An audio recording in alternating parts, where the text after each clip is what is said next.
Boa noite, irmãos e irmãs da Quinta Igreja Presbiteriana de São Bernardo do Campo e todos que acompanham o nosso canal no YouTube. Vamos dar a sequência no estudo do nosso livro Cristianismo Simplificado, Respostas Diretas a Dúvidas Comuns, Dr. Augusto Nicodemos Lopes. No capítulo 3 temos um outro subtítulo, um outro tema, que são assim: quais são as evidências da conversão verdadeira? Quais são as evidências de uma conversão de verdade? E esse estudo pretende muito mais do que apontar a falsa conversão, a pretensa conversão ou a conversão verdadeira das pessoas, mas falar da nossa, um autoexame. E vamos ver aqui, durante o nosso período, nosso tempo, algumas evidências. Se você quiser tomar nota, evidências morais, evidências sociais. Uma outra evidência também é uma evidência altruísta, o amor ao próximo. E a outra evidência também super importante, a evidência doutrinária. Bom, frequentar igreja, frequentar culto, ser batizado na igreja evangélica na infância, professar na adolescência ou ser batizado, isso faz parte de pessoas que deixaram o caminho do mal ou deixaram alguma outra atividade e começam a frequentar a igreja. Quarta-feira, quinta-feira, algumas igrejas se reúnem nas casas e também no culto público. E alguns também têm cargos, são pastores, são líderes. E muitas pessoas também acompanham redes sociais, suas curtidas, compartilhamentos. Mas são algumas evidências externas, mas não são suficientes. A conversão. O termo conversão hoje é muito utilizado. Converter um programa para o outro, PDF para o Word, a conversão de alguém que é cristão e se converte ao islamismo, ou alguém que é do islamismo se converte ao cristianismo, ou alguém que é de uma matriz africana e se converte ao catolicismo. Mas o termo conversão é um termo bíblico, que é mudança de rumo da morte para a vida, um voltar atrás. E muito mais, é uma mudança completa da nossa natureza e depois da nossa conversão. Alguns até misturam conversão e arrependimento. Conversão e regeneração, na verdade, o passo é o mesmo. Não podemos aqui gastar tempo com alguma sequência, algum padrão. Mas, continuando, o verdadeiro cristão passou por uma mudança interior. E esse processo, muitas vezes, demora para a gente identificar quando alguém se converteu de verdade. Alguém se converte quando a sua natureza é alterada, mas ela é regenerada, ela é mudada. É toda a sua natureza. João enfrentou, na sua primeira carta, ele expõe alguns testes para verificarmos o verdadeiro cristão. E começa aqui a primeira evidência que você conhece se você é convertido. Se você estava indo por um caminho de morte, e foi para o caminho da vida. Primeiro ponto aqui, uma evidência moral. Vou ler o texto aqui para você acompanhar. Primeira carta de João 3, 7 a 10. Filhinhos, não deixem que ninguém os engane a este respeito. Quando uma pessoa faz o que é justo, mostra que é justa, mostra que é convertida. Como ele é justo, Deus. Mas quando continua a pecar, mostra que pertence ao diabo. Pois o diabo peca desde o início. Por isso, o Filho de Deus veio para destruir as obras do diabo. Aquele que é nascido de Deus não vive no pecado, pois a vida de Deus está nele. Logo, não pode continuar a pecar, pois é nascido de Deus. Então ele não pode viver como alguém que não se converteu. Ele começa a viver como alguém que mudou de rumo. Ele não anda mais nas obras da carne, ele não pratica mais as obras da carne, não anda conforme o curso deste mundo, o príncipe chamado Satanás, o príncipe desse mundo que tem cegado os incrédulos. Não, ele anda no caminho da luz. João continua. Assim, podemos identificar quem é filho de Deus e quem é filho do diabo. Quem não pratica a justiça e não ama seus irmãos, não pertence a Deus. Então, alguém que é convertido, a sua moral ela é restaurada, ela é melhorada. É uma pessoa que a moral dele é inquestionável. Ele se torna até irrepreensível na sua conduta, nos seus negócios, no seu linguajar, na sua comunicação, na sua reação, na sua ética profissional, política. Então, muitos estão na igreja, pastores, líderes, membros, continuam fazendo coisas erradas, continuam entrando em território que não é dele, entrando em posição que não é dele, ele se intromete no assunto do outro. Isso não é coisa de convertido. O convertido, ele pensa no outro, ele tem uma outra moralidade, uma moralidade de verdade, sua vida moral. Então João ressalta que aquele que é nascido de novo por Deus não vive na prática do pecado. A velha natureza ainda está em nós. Então, ela nos tenta, a velha natureza que está em nós, nos tenta que a gente volte atrás, que a gente, que eu posso dizer assim, deixe de ser convertido, mas isso é impossível. Mas ela não consegue, nós vamos sempre deixando as coisas para trás, as coisas antigas passaram, tudo se fez novo, nova criatura é em Cristo. Se uma pessoa vive na prática do pecado, certamente há alguma coisa errada. Alguém convertido não pode viver pecando. Isso não quer dizer que tal pessoa será sempre impecável, irrepreensível, mas ela não vive na prática do pecado. Quando ela é advertida pelo líder, até pelo ímpio, ela aceita aquela correção, ela volta atrás, ela chora, ela se envergonha do seu estado, ela não continua do modo inconverso, ela se comporta como uma pessoa convertida.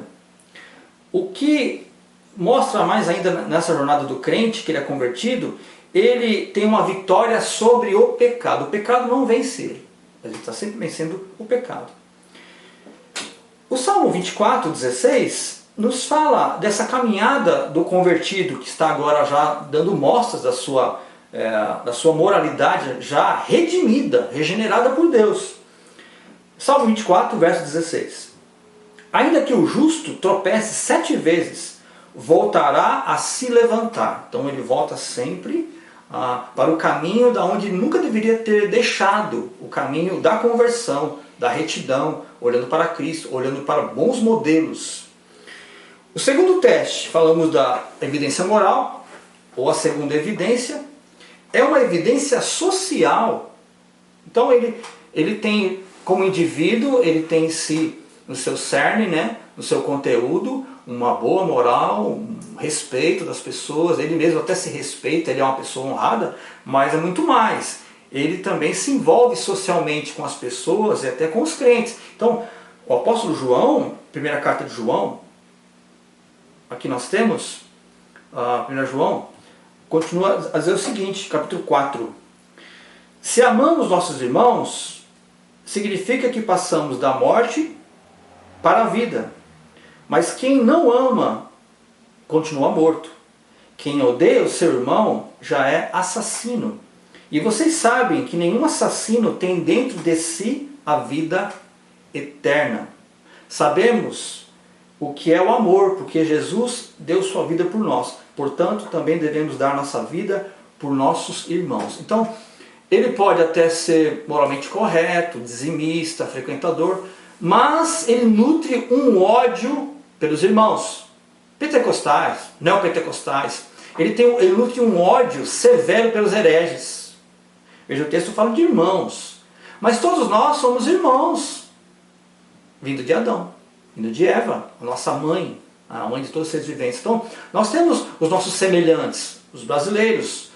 Se você não concorda com um partido político, com a ideia do presidente ou de outro partido, você não pode nutrir ódio contra a pessoa. Imagine você que é cristão, que tem a sua moral correta, você deixou de pecar ali, né? Você tem essa consciência, só que você não se dá bem com os irmãos, não se cruza, né? Fala assim, eu não topo com ele.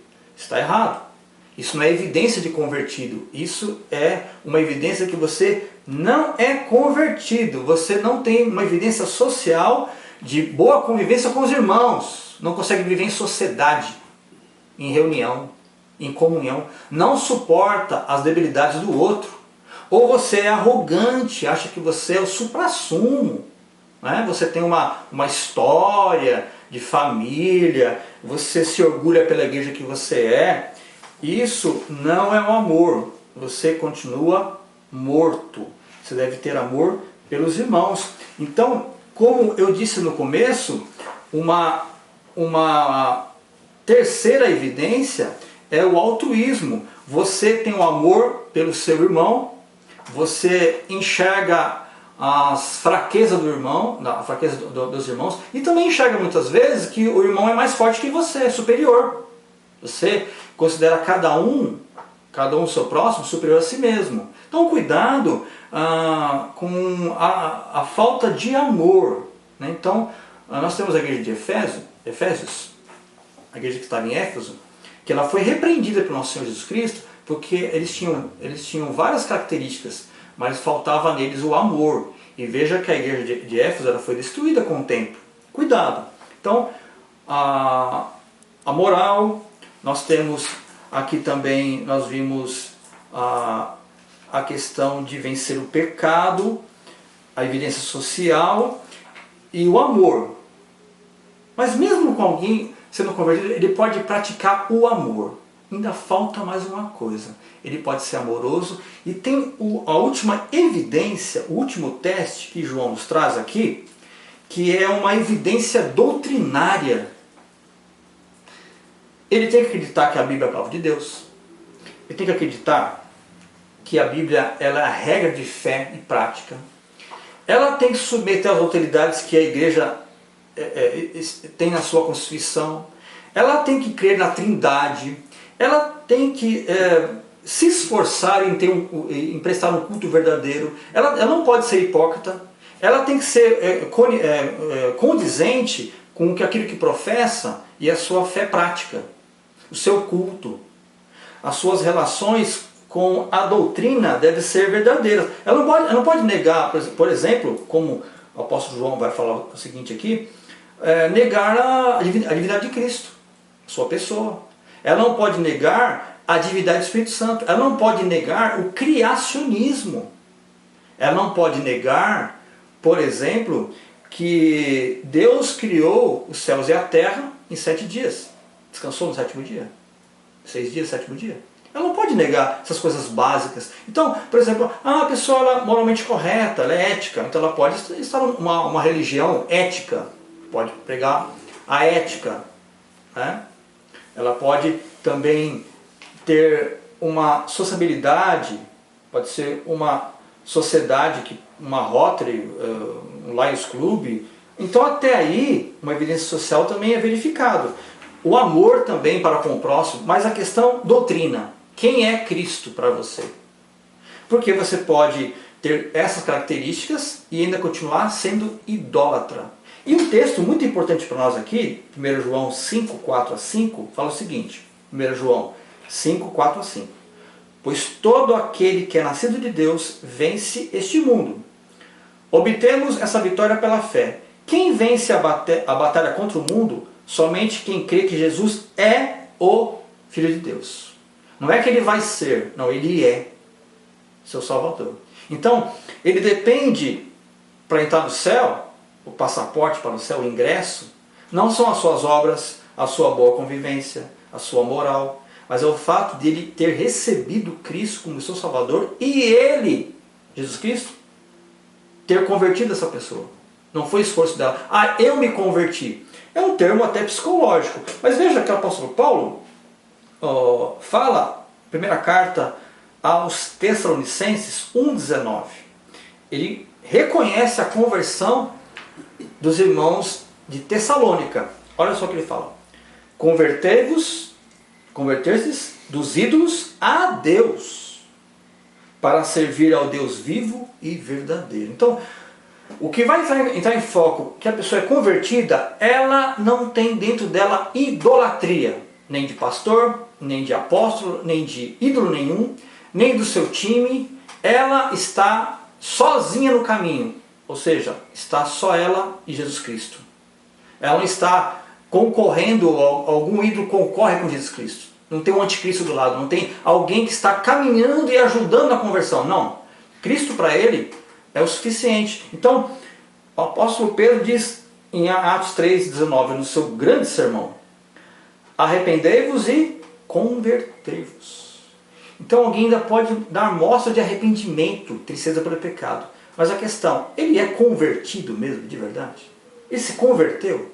Houve algum momento na sua vida que ele mudou de rumo? Ou ele foi imergido, ó, vamos lá, todo mundo está indo, a família está indo, o bairro está indo, os meus amigos, então eu vou junto nessa conversão. Não, é um processo que Deus faz nele. Quando todo mundo deixar que ele conhece a fé, ir para outros caminhos, os ídolos, ele não vai junto, ele vai com Cristo. Isso é conversão. Ele não abandona o seu Deus, a sua doutrina é firme. Ele está numa rocha firme que é Cristo. Então o convertido, ele é alguém que passou por ele ou entrou nele uma grande mudança. Ele está convertido. Ele não pende mais para o espiritismo, ele não continua com nada, nenhuma faísca do ritualismo judaico, do catolicismo, de qualquer religião, do ateísmo, não. Ele está só, ele, Deus, Jesus Cristo é o caminho, a verdade e a vida, ele vai só nesse caminho. Então, quais são as evidências da conversão verdadeira? Uma evidência moral. Para de pecar, tem boas obras. Ele tem uma evidência social, ele convive com os irmãos, tem saudade, tem anelo da presença de Deus na sua vida, dos seus irmãos. Seus irmãos, na verdade, são irmãos dele. Irmãos de verdade. E um outro ponto que eu ressalto aqui é o seu altruísmo, o amor pelo próximo, ou seu irmão, ou um necessitado. Ele tem isso no coração, ele é convertido, ele age como o Senhor Jesus Cristo.